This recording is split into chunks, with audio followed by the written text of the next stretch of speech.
Canada is now responding to President Donald Trump's 25% tariffs imposed. The president is promising more tariffs. Some local manufacturers are not being impacted by tariffs at this time. Tariff wars. Trade war. Tariffs. Very strong tariffs. Tariffs per se. Let's start the show. Breaking news. Turn the TV on right now, dude. This is huge. I'm going to be on the news. Whatever it is, it's not right on a teleprompter. All right, let's go over your sources again. I want to hear it. As for the first time ever, a hockey arena becomes a scene of violence. We're going to tell this story. We're going to tell it right. A woman is considered to be in her prime in her 20s and 30s and maybe 40s. Sorry. Fucking thing sucks! The transformation from news into entertainment is disconcerting. 2 of our 4 helicopters were hit, including the one I was in. Thanks, Tom. No one ever gives you the full story. That newscaster. I hate trusting anybody. That bastard newscaster. You can't have a free society without a free press. Get another source. How many fucking sources do you think we've got? That's not Journalism. Welcome into another episode of That's Not Journalism, the only podcast that aims to both entertain and inform. I'm Dotto. Today, we are talking tariffs. We're now a year on for the Trump administration. Notice what I said, the second word there, administration. Keep that in mind. And they're pitching tariffs. We know the nuts and bolts by now, 25% tariffs on our North American free trading partners, and of course, the continuing lists of countries that grew throughout 2025. Trump campaign on a way for you to stop paying so many taxes and have those tax dollars actually be used on you, for you. You know, like a person involuntarily paying for services you don't want nor need. Today's episode looks at the Canadian tariffs coverage specifically. Wouldn't it be nice for the local news outlets with slogans like, on your side, take that angle? As we kick off the fun, be sure to like and subscribe to our YouTube channel. New episodes premiere weekly, and for those who listen on Spotify and other podcast platforms, follow us and then leave a 5-star review and tell us how hypocritical, biased, and stupid we are. We're going to get some graphic content going here, and by that I just mean showing some graphics. There are dozens of markets along the northern border, and my producer and I narrowed it down to about 10 markets to scrutinize. They range from big Tier 1 markets all the way down to Tier 3. You can see Buffalo kind of flashing there. Buffalo, we thought, did a great job because folks there, they gave some of the best coverage. It was balanced, and they spoke to, the American taxpayer, and that's kind of, down the line end of consumer, as opposed to just hearing from academics and officials who talk about that shit all day, every day anyway. We looked at, I guess, all the way from Spokane, so I should say Seattle, Tier 1, King to Krem, K-I-N-G to Spokane, K-R-E-M, and we did that straight across the northern border, kind of narrowing in on these sort of 10 markets. So why tariffs instead of taxes? I thought throwing money at problems was the way we do it in America. All right, let's take a look now. So as you can see, top auto manufacturers in the USA by market are, guess what, Toyota right there, second, before Ford, Stellantis, that's your Chrysler, Dodge, Jeep, and Hyundai. Now, 20th century trade barriers, specifically the voluntary export restraints, VERs, of the 1980s, were the catalyst for Toyota's current dominance in the U.S. market. Rather than destroying the Japanese automaker, these restrictions forced a strategic shift to transform Toyota from the foreign importer into the domestic manufacturing powerhouse. 95% of revenue was paid by tariffs from 1860 on. It was the way we kind of paid for anything, really. We didn't have an income tax until the 20th century. From 1870, then the Civil War happened. So from 1870 to 1913, it got cut in half at that point. By 1917, federal income tax was installed, and that became the primary source moving on. So that's when folks think, oh, good, tariffs, maybe won't be taking so much of our taxes away anymore. Next, we're taking a look at what these Canadian tariffs are, because I think some algorithms may tell you that we were paying in the triple digits. Those were, or still are, kind of overage charges almost. If we import or export too much to Canada, then the U.S. will face those kind of high percentage charges. Were we getting a fair deal on these exports versus? That's kind of what the administration was saying that we weren't for the most part. Canada's retaliatory tariffs are all 25%, mostly farm goods.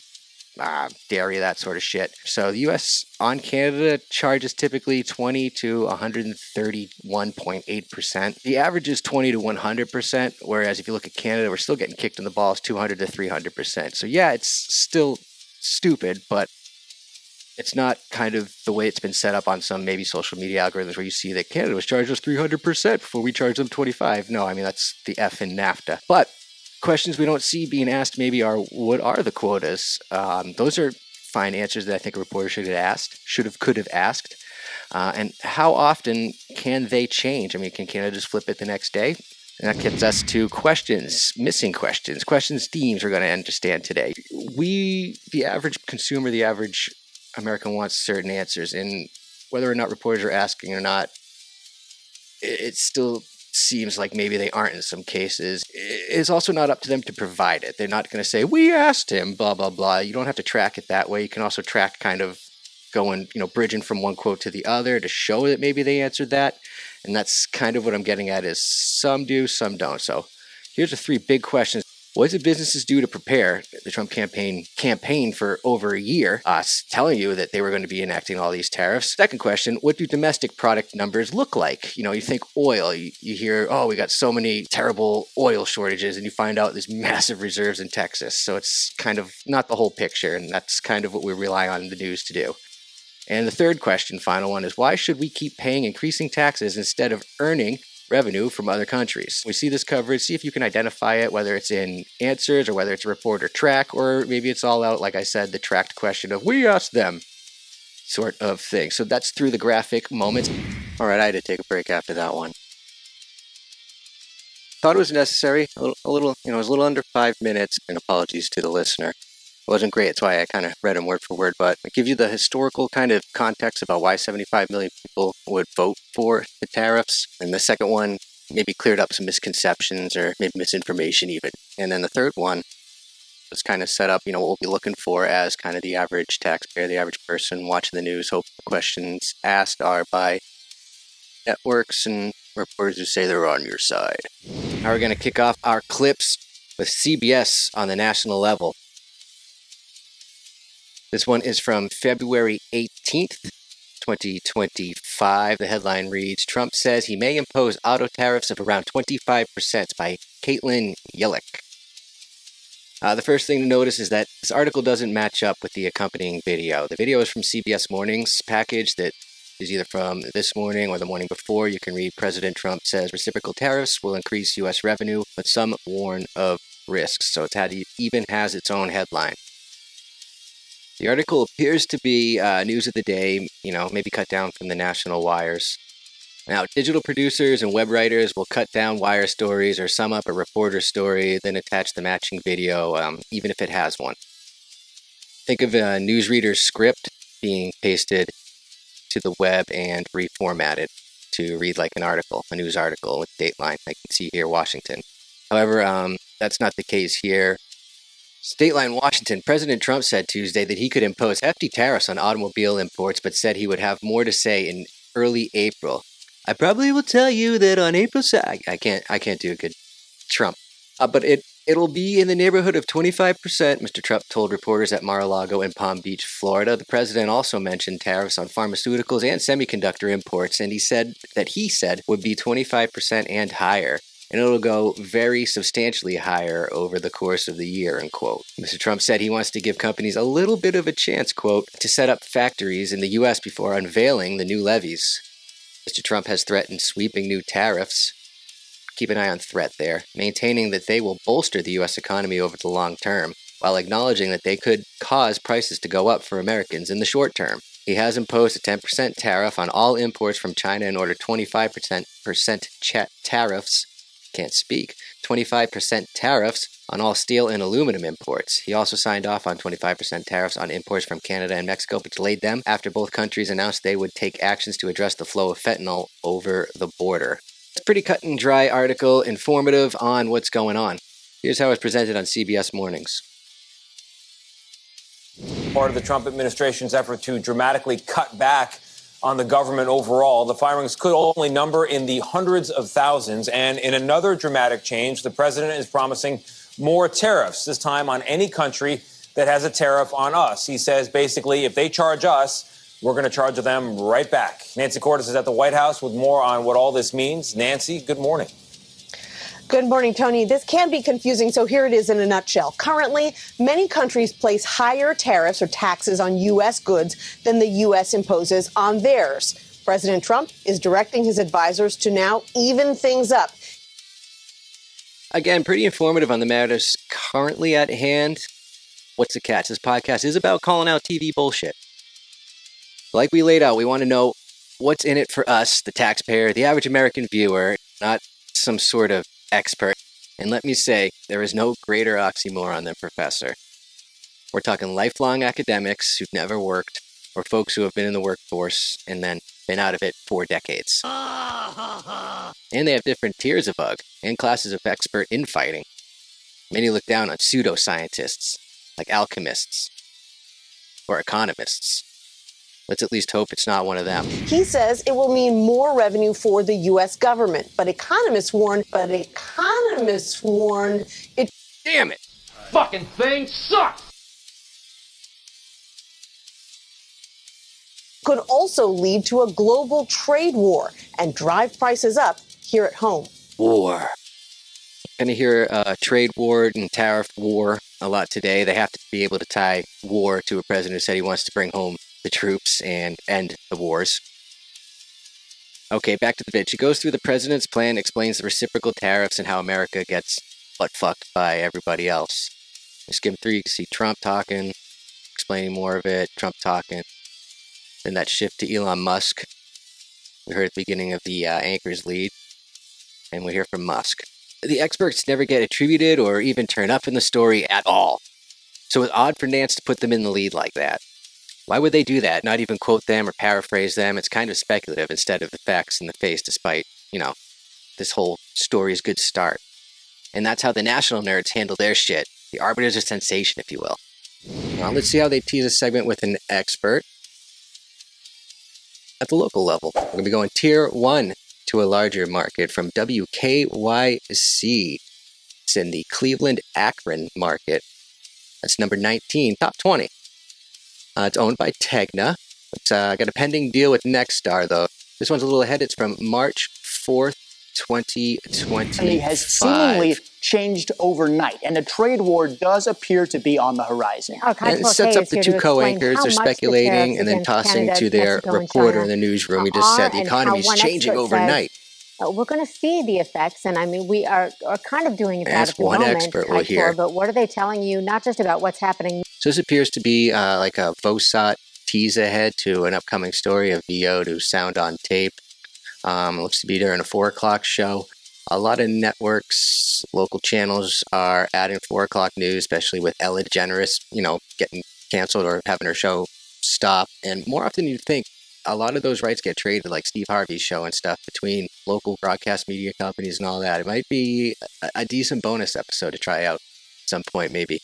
And the reporter's going to set it up. He doesn't really want to go down the road of speculation. You don't really want to alienate viewers, at least not at the top. Now, but what to expect? Well, imports from Canada and Mexico are now to be taxed 25%, with Canadian energy products getting tariffed at 10%. Additionally, the 10% tariff that Trump placed on Chinese imports last month is doubling to 20%. Trump says he's forcing these countries to crack down on, quote, the major threat of illegal aliens and deadly drugs killing our citizens, including fentanyl. Case Western Reserve University econ professor Jonathan Ernest tells us businesses will be impacted differently by the tariffs, but goods for consumers will increase overall. Goods will increase overall. Let's hear our guy's first answer here. Again, this is just a teasing bite. You're watching 4 o'clock news. Here's what's coming up at 5. What's going to affect me personally? And here's what they have for me. It has differential impacts on different businesses, but overall it's a net negative for the economy, for welfare, for surplus in that sense, because it's decreasing the amount of trade that we're doing and decreasing the amount of gains from trade that we can. Okay, that's a really wonky answer. I think he said decrease the welfare for surplus. Okay. Yes, accrue and gains. I'm ready. I'm ready for the news at 5.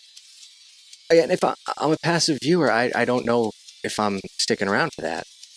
Trying to understand this big thing that the anchors set up with changing the economy.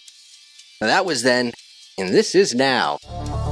Then and now. We are in 2026, and we can see some of these have been paying off. So hopefully some of these stations will return to it with their coverage. And you can see the numbers here. This is our tariff takeaways, if you will. U.S. tariff revenues under Biden and the Trump administration for the last 4 years, we'll call it. This is U.S. Treasury numbers. Biden obviously didn't run on tariffs, so there's a big leap into the red from about 10 billion peaking in April of 2022 to more than 30 billion consistently over the past year. So that means the effect was immediate. Duty collections jumped from 9.6 billion in March to 24 billion in May. In just 3 months, total duty revenue reached 215 billion in fiscal year 2025, ended in September 30th. However, there are, some lawsuits and stuff. Actually, I think toy companies are suing them. The cases stem from lawsuits filed by an educational toy manufacturer and a family-owned wine and spirits importer, so kind of putting tariffs on hold for a lot of shit. The International Emergency Economic Powers Act, IEEPA, whatever, move exceeded constitutional limits. That's kind of what they're challenging. We're supposed to hear...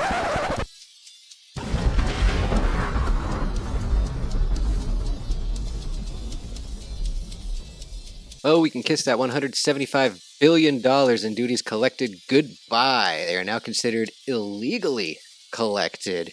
So the first one says importers can now just get refunds for all that money. Second bullet talks about, though they're ruled invalid, the exact process for returning the money is unclear. Yay.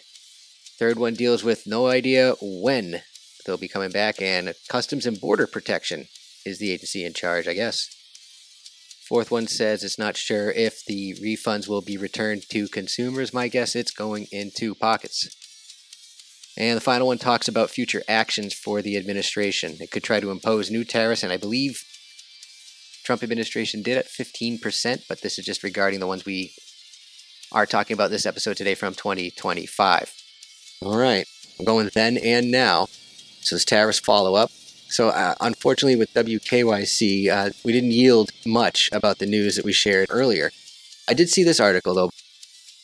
This is from November of 2025, so a little more than half a year later, but not completely following up to now early 2026. Headline, Trump floats $2,000 dividend checks amid tariff revenue talks. This was in a Truth Social post. I think it's a quick read. Again, this is the best we could get for follow-up so far on WKYC. President Trump has once again discussed his idea of sending out stimulus checks to Americans in a new Truth Social post. When discussing the impact of the tariffs on the country, he wrote, a dividend of at $2,000 a person, not including high-income people, will be paid over to everyone. So that's in parentheses, maybe laugh. He also said the country's debt would be paid down with the trillions of dollars, quote, being taken in. Will there be a stimulus check is the question in the article midway through. In order for stimulus checks to be sent to Americans, legislation would have to be passed by Congress. Good fucking luck.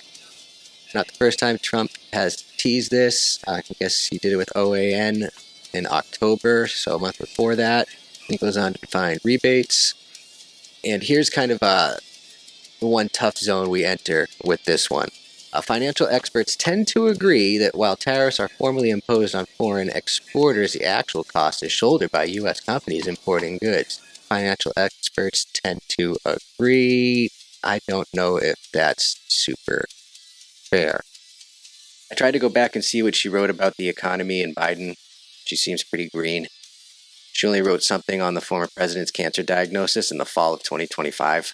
And that was with another station. So she could be a producer, a digital producer, wire editor, that sort of thing, and cutting down stories from the AP even. And speaking of the AP... Wire to wire. We're going to do a little wire to wire, then and now, combine them both together with our friends from the Associated Press, associated with each other, of course, and not associated with readership. This is part of our ongoing series inspecting the validity of the wires in these hyper-liberal modern times. These supposed stories come from the front lines. These are the reporters all around the world trusted to send back accurate news to free Western outlets.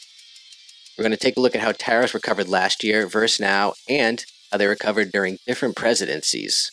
I'm going to start with this magnificent piece of speculation. It's from April 10th, so we've been kind of going ahead a month or so with each segment today. That was not intentional. Headline read, Trump's tariffs threaten to end quarter-century era of cheap goods for U.S. consumers. You don't think shutting down small businesses and printing checks from thin air threaten cheap goods? Or maybe we just don't want to mention that in any sort of context. By Christopher Rugaber and Anne D'Incenzio. Scroll down, take a look at what these two do with the AP. If you ever get down there. Fuck you, I'm not signing up. Cover the Federal Reserve and the U.S. economy for the AP. And she writes about retail trends and consumer economy and hourly workers. All right, so he covers the Federal Reserve. Way to keep them in check. Start with the lead. President Donald Trump's new tariffs threaten to push up prices on clothes, mobile phones, furniture, and many other products in the coming months, possibly ending the era of cheap goods that American enjoyed for about a quarter century before the pandemic. Says who? In return, White House officials hope the import taxes create more high-paying manufacturing jobs by bringing production back to the United States. It is a politically risky trade-off that could take years to materialize, and it would have to overcome tall barriers such as the automation of most modern factories. Says who? Attribution. So we can see here this link. It goes to a different story. But what if I'm driving and I got my phone reading me the news and it's just going through this? I haven't heard a single attribution yet. There's no true citation context here at all. And the attribution is not followed up in the nut. Let's click to the article, though, for the hell of it. We get an idea of all those groups who I'm sure have no skin in the game whatsoever. Tariffs will make sneakers, jeans, and almost everything Americans wear cost more, trade groups warn. Okay, these groups. It's by Anne, April 6th, so a few days before she teamed up with the Federal Reserve journalist guy. Sending children back to school in new sneakers, jeans, and t-shirts is likely to cost U.S. families significantly more this fall if the bespoke tariffs President Donald Trump put on leading exporters take effect as planned, American industry groups warn. Actually, speaking of these groups, sometimes the media will tell us it's BS straight to our face. If you ever noticed that, like a group called Tunisians Against Tariffs will weigh in, and the report will say, from the expert, like, that's right, all these groups are coming together, Jim. Back to you, Jim. More links here from Anne right off the bat.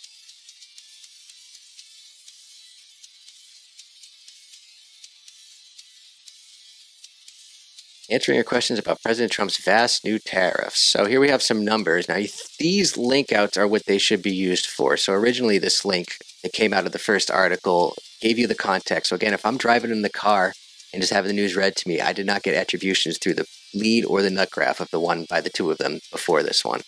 I get it. They call it convergence media. More clicks and eyeballs across their site, the better. That, instead of getting all the information from one story, because that's just the way it is these days. But I would say do it with stat pages like the one we just looked at, not contextual attribution like we're seeing in the previous one that linked to this one. Let's take a look at this one. About 90% of the clothes and shoes purchased in the U.S. are imported, predominantly from Asia, the American Apparel and Footwear Association said, citing its most recent data. Walmart, Gap Inc., Lululemon, and Nike are a few of the companies that have a majority of their clothing made in these Asian countries. Aw, you guys, Nike and Lululemon and Walmart. Aw. That's not right. I'm glad we have it from their point of view, this article. Thank you, Associated Press. By the way, I thought we were on the same page that child slave labor was bad. $5 raw material cost for $300 Jordans was a bad concept, I thought. Again, who are these groups? Who are these experts? What's their stake in the game? Why do we, the readers and viewers, have to be the one to vet your experts when we watch sometimes? Let's move along.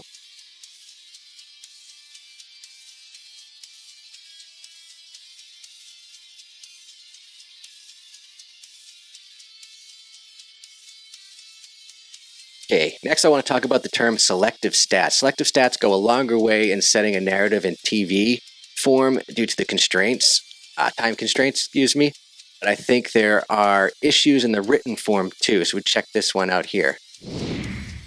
This is U.S. auto industry could be collateral damage in Trump's trade wars. Shucks. It's by Paul Weissman and Alexa St. John.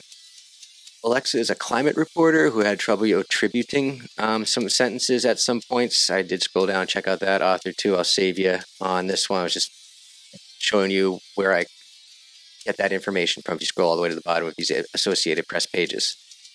So it runs through the numbers, even showing the U.S. is projected to do better than Canada in the long run, which I'm sure killed her to write. She then gives a little history. Since 1965, when the U.S. and Canada eliminated tariffs on each other's autos and auto parts, North America has turned into an integrated auto manufacturing powerhouse.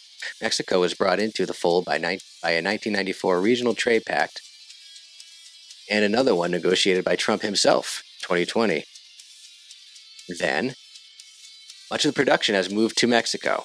Ford, for example, manufactures the small Bronco Sport SUV and Maverick pickup in Sonora in northwestern Mexico. Stellantis makes the Jeep Compass and Wagoneer S at a plant in Toluca, west of Mexico City, and has been in operation since 1968.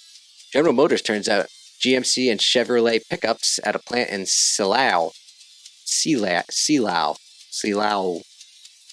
in central Mexico. Here's why we showed the Toyota stats at the top of the show. Late 20th century tariffs forced them to make the decision to stay and manufacture in North America, and voila, they go tit for tat with that top dog GM every year now. And Toyota is a foreign automaker. We're talking about Ford and Stellantis and GM, American companies, in this article right here. It's a bit lengthy and wonky kind of read, and still no mention of Toyota or Japan, despite even giving us that little history lesson from the 1965, 1968, I read those paragraphs specifically to see if they had any more history on Toyota. As we move through, we'll hear from the establishment, Automotive Research Center, Ford's CEO. He's complaining, he's whining. You know what really grinds my gears? I will say, though, it's well-researched, well-written, I guess. It's, like I said, wonky. And not egregious, though this could be considered speculative here.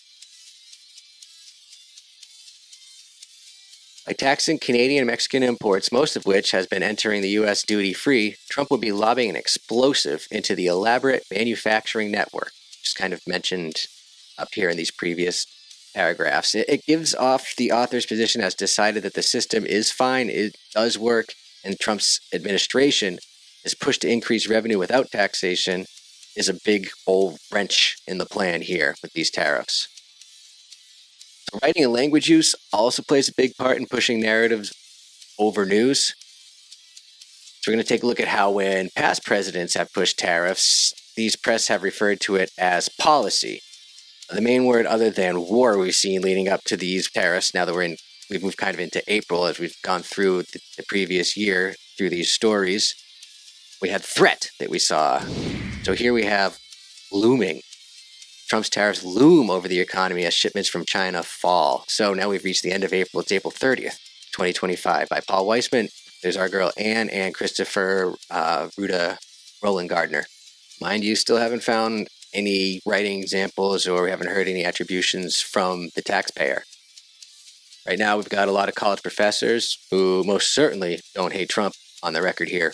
Starts American businesses are canceling orders from China, postponing expansion plans, and hunkering down to see what trade policy surprises President Donald Trump plans to spring on them next. Some more stats here. I just want to say the U.S. economy shrank 0.3% from January through March. That's the first drop in 3 years, they say. Again, this is from April. The gross domestic product, the nation's output of goods and services, was down from 2.4% in the last 3 months of 2024. So this came out last April, so we can't fault them for it now in hindsight, but we know now, news over the past fall that the Biden job numbers were inflated during his administration. As we go through here, you'll see terms like warn. We have deterioration of the world's biggest economy. It goes on until we finally get to people affected the most this past spring. You find one of these couple quotes. It's toy companies. Mentioned it earlier. Toy companies. So keeping our fun with language going here, we saw threats, we saw war looming. Come back to a couple of presidencies to Mr. Do No Wrong Barrio. It's from October of 2012. Here's how the AP used language then. Notice it's referred to as the administration and not just Trump, as if just Trump is doing everything and there's not an administration. This will be the case with stories with Biden and other presidents. The Obama administration upheld steep tariffs on Chinese solar panels Wednesday, finding that improper trade practices have undermined an American solar industry that the largest U.S. manufacturer says is in the midst of collapse. That's quite the lead. So here's how AP language used then. All right. 13 paragraphs in, we finally get to a quote, and it's from a lawyer. Still waiting on that average American. 13 years later, we get global pricing solar panel guy from the Coalition of Affordable Solar Energy. And that's it for direct quotes. Those are the only two. No expert scrutiny, like we've seen in these past articles. No speculation of dooming times and the end of days ahead. But feel free to go back and count the amount of experts in any of those other Trump articles we just went through. It sounds like I'm beating the drum for Trump and the orange clown, but I'm just pointing out blatant inconsistencies, and this is viewer alienating verbiage. You want your ratings so you can sell your advertising, and you want ratings from people watching. And yet, when half the people vote for a guy or 2/3 of your state do, these markets shun and don't even bother with the national level. And here we have the Associated Press, who are supposed to be kind of guarding the front lines of Western free press, and they do not care about the readers of that Western free press, apparently. I know it's a lot of scrolling and reading. We'll get back to the videos in just a sec. I just want to go back more than 20 years to see how the AP covered a really, truly evil man. This is from March of 2002. Bush places, no threats, no looming, no slaps, no smacks, places tariffs to assist faltering U.S. steel industry. President Bush slapped hefty tariffs of up to 30% on a range of steel imports yesterday, suggesting it would help ailing U.S. steelmakers get back on their feet. But 30% seems more than 10%. It's more than 25%. The action could raise prices on products including cars and appliances and drew sharp criticism from U.S. trading partners. Will we hear from them? Let's find out. It's some light at the end of a very dark tunnel, said Leo Gerard, president of the United Steelworkers of America. It goes on to quote the White House again. No critics directly quoted, unlike we just saw through our first handful of articles during the Trump administration. All right, let's get back to watching clips. We see how hearing from only one expert can put you in a tough place, especially calling speculative narrative of a future that didn't happen journalism. I found this on KMSP Fox 9 in the Twin Cities on their website. It's an O&O, it's owned and operated. This is from February 3rd, 2025, around the same time. The headline is Trump Tariffs on Canadian Oil could impact these 3 U.S. regions, gas analyst says. And again, this is an unrelated article to the video. Our guy here is Mike Pash. He's coming out of the D.C. Bureau, so not directly tied to Minnesota and their St. Paul, Minneapolis market, but they put it on their website, so it may have had something to do with what we just spoke about in those workers. This whole tariff situation. So I want to bring in our next guest here. This is Mark Wu, Harvard professor of law. Thank you so much for joining us, Mark, to help break down what we are seeing right now. And Mark, I think a lot of people, when they see these headlines, they want to know, okay, if it starts on Tuesday, when will Americans really start seeing differences in prices? Alarm bells ringing, speculative narratives, that's what we're going to be looking at, through a lot of this coverage today. So, off the bat, we're going to be hearing again from a professor, a college guy, an expert. And to be honest, he's a professor of law, I think he just said. And so Mike's going to ask, that question. It's too early to tell, so why bother asking it? When will Americans really start seeing differences in prices? So the college guy goes on to talk about, kind of fucked up supply lines as best he can, kind of most people expected out of it. But again, if I'm an average guy, those 3 questions we were thinking about kind of start this, are we going to hear them from Mike? But again, there's that alarm bell sort of theme here. But it's hard to say exactly what's going to go up at what time for which particular good. Yeah, and nobody knows just how long these measures could be in place for. So let's say that it doesn't go long. It may be, let's just talk about a week or 2 weeks. When that is already in place, how long does it take to sort of rewind and get back to before tariffs? So they're doubling down on this, Mike and his boys. We don't know if they're going to be good or bad yet. So now we're assuming that they're bad, and now how are we going to recover from them being so bad? The college guy, he continues to keep it pretty vague. He doesn't know. Nobody does. But a lot of media outlets were desperate for any and all bad news on this coverage they could get at the time. And I'm kind of starting to like Mike. It appears he's not paying attention at all. We'll get the back end of some of this grocery store stuff. Those kinds of supply chain disruptions are going to be much harder to sort of work your way through unless you've been stockpiling an expectation of this. With something like dairy or with eggs or even with oil and so forth, right? Those can work its way through the system very quickly. And let's talk a little bit about that stockpiling that we see sometimes. We definitely saw it during the times of COVID here. So from now until Tuesday, do you think there is going to be maybe some rushes at grocery stores and other items? He was speaking about grocery stores. Sort of stockpile and freeze what they can? So again, we're still waiting to hear, what did these companies do to prepare? Actually, this is part of this interview as well. But Mike just can't let the desperation questions get away. We're hearing that President Trump, which we didn't hear on the campaign trail, say that some Americans could feel some pain from the tariffs early on. Is there any way, looking at this, that they could feel pain early on, but maybe on the back end get a little bit better? Or how does this all work? Just, layman's terms for people that are watching these headlines and getting scared maybe.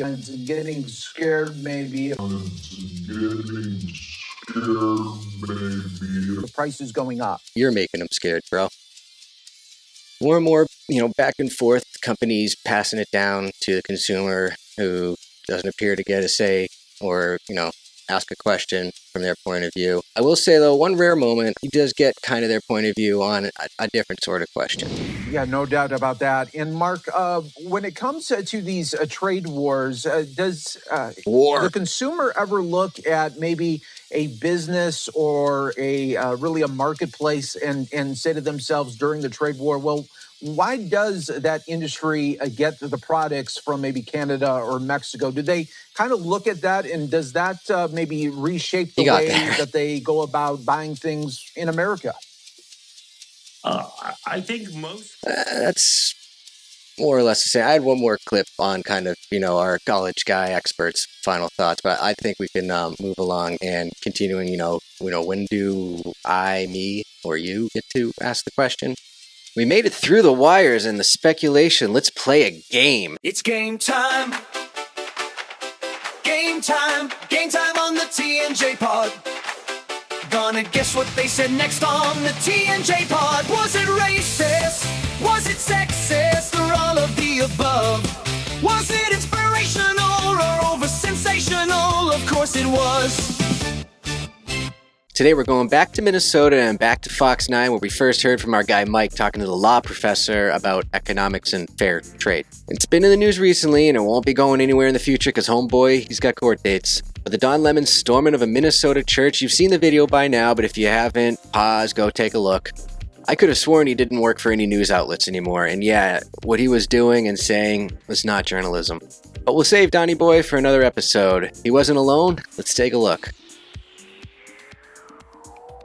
Also a big story today, court hearings for two independent journalists arrested and federally charged for their roles in covering a recent anti-ICE protest inside a St. Paul church. Former CNN anchor Don Lemon and a local reporter, Georgia Fort, are both facing federal charges for interfering with a place of worship. Our Paul Bloom has been covering the day's developments today. He is joining us now. So, Paul, of course, Don Lemon is a big name nationally, while Georgia Fort has a significant following here locally, especially in the Black community. I should say this article is titled Minnesota journalist Georgia Fort, former CNN reporter Don Lemon arrested after covering St. Paul church protest. Guess they were covering it. That's why I said I didn't know he was still working for outlets. Okay, here's a look. I pulled up some headlines on Georgia Fort regarding bias. Most independent journalists they can't help it. They're a product of these times across all political and social spectrums. Not just left-right sort of deal. Nothing about her reporting before the arrest, so that gives me the guess that she didn't get a lot of viewership or readership. Hey, join the club. Plenty of scrutiny has poured in after the fact, though. And as we usually see with independents, shit that journalists shouldn't do. Personally attaching themselves to stories and characters, causing sympathetic questions to one side over another, creating narratives around one side over another, that sort of thing. Reporting stories should be more robotic. Here's what we see is happening here, here's what this guy said, here's what that guy said, the end. But TV's just not built for that. So in the package, we hear from some random dude speaking to the press. We hear from her daughter, who gives the "she's just a mom." We'll see some of her other reporting. And then finally, we'll hear from Georgia, fresh out on bail. Police, before riot police quickly moved in to clear out the courthouse crowd. I leave this federal courthouse today with one question. And let's play. Game time. What is her one question to ask folks? Is it A, what happened to freedom of speech? B, do we have a constitution? C, what even is the First Amendment? Or D, why can't everybody have white privilege? And the answer is right after this. Next, you can't handle the tease. Coming up next. You tease me. Coming up next. Next week's episode is paid for by suckers like you. Who do they bring in to fix it? They bring in Miss Maher, who has said we should not use the terms boy or girl, has called our president a deranged racist sociopath, and said that our reverence for the truth has become a distraction that is preventing us from finding consensus and getting important things done. An online encyclopedia that you used to manage, activism was more important than accuracy. Now you are here managing NPR, which is in part federally funded. Can we expect that you will bring the same lack of reverence for truth to your management of NPR? But when I look at the range of our programmings on public broadcasting, I can't make any sense of an argument that we are somehow biased in any way. So we find out 100% of taxpayers get to pay for a 50% slant in public news coverage, kids. Yeah! So why do we even have state media in America? After Obama's repeal of the Smith-Mundt Act in 2013, propaganda became legal again, making that question a little more important. That's coming up in next episode of That's Not Journalism. Game time! Let's pull Georgia back up for the answer to this week's game. To clear out the courthouse crowd. I leave this federal courthouse today with one question. What is her one question? Is it A, what happened to freedom of speech? B, do we have a constitution? C, what even is the First Amendment? Or D, why can't everybody have white privilege? Our answer. Do we have a constitution? Or not? Game time! It was B. The court will decide who violated whom's rights in this First Amendment off competition. Stay tuned. Also, you gotta check out this dude's tag. At orders of the judges as their cases now proceed. We're live in downtown Minneapolis. Paul Blue, Fox. All right, Paul, thank you for more of our coverage on every... He's going to fight that news story, it looks like. So when a medium becomes ripe for sensation, especially the visual arts, it can get ripe for exaggeration. TV personalities are left trying to manipulate further emotions from a viewer. So to them we say, be more like robots. Report the facts and fuck off. So I'm going to leave now. Goodbye, everybody. Bye-bye. Bye-bye. Stop! A local family is forced out of their home by ghosts. Who are they going to call? Ghostbusters, Tom? No, Diane, their insurance company. That's just stupid what you said. That's not right. Ban all music? In this reporter's opinion, the answer, sadly, is yes. I made a mistake in recalling the events of 12 years ago. Fucking thing sucks! You know what really grinds my gears? Token, people really enjoy seeing African Americans on the news, not hearing it. You got a fucking problem, bro? Look at my mustache. Do you think it tickles women when I kiss them? That's not journalism.